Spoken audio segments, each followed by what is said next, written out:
Dear friends in Christ, I'm always happy to be with you, even though we're not able to be together in person. Today in the Gospel of Mark, chapter 1, we read of Jesus meeting and calling 4 fishermen, Simon, Andrew, James, and John. And I imagine when they headed off to work that morning, getting to their nets, mending them, and getting ready to cast them into the Sea of Galilee, they had no idea how their lives were going to change. And when Jesus said to them, "Follow me, I will make you fish for people," they had to wonder, is this man serious? Why is he calling us? Leave our vocation and take a risk? And their poor father must have gone into shock. His whole fishing crew was deserting their work and heading out. How could they have known what this was all about and how it would change people's lives and change the world? I don't know for sure, but I think I would have blurted out, "Who are you and where are you going? What's your plan? How do I fit into it? Why are you calling me?" To be honest, knowing so little about Jesus' plan at the time, I may have stayed on the shore and just cast the nets. One of the hardest things is to not be in control. And then Jesus, as he often does, stands the world on its head.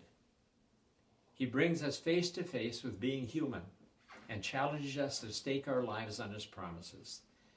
The one thing that made them and makes it possible for us to follow him and believe in him is that we know that he will walk the entire way with us, right into the family of faith, even into life everlasting. Because we know that Jesus staked his life on the promises, died for you and me, was buried, rose again from the dead, and is still walking with us.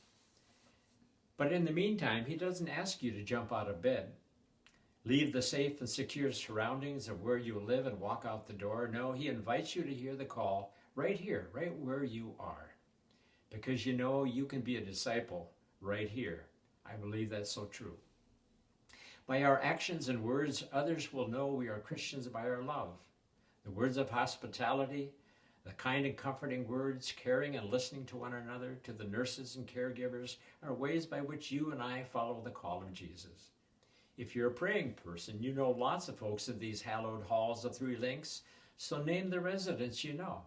Ask God to protect and provide for their daily needs and hurts. Your prayers for one another in times of sadness and loneliness are a way in which you follow the leader, so to speak. So follow right where you are. Ask God to help you, and you will be blessed by God for being a blessing for one another. Just say, "Here I am, Lord. Use me." Thanks be to God. This is Chaplain Clark.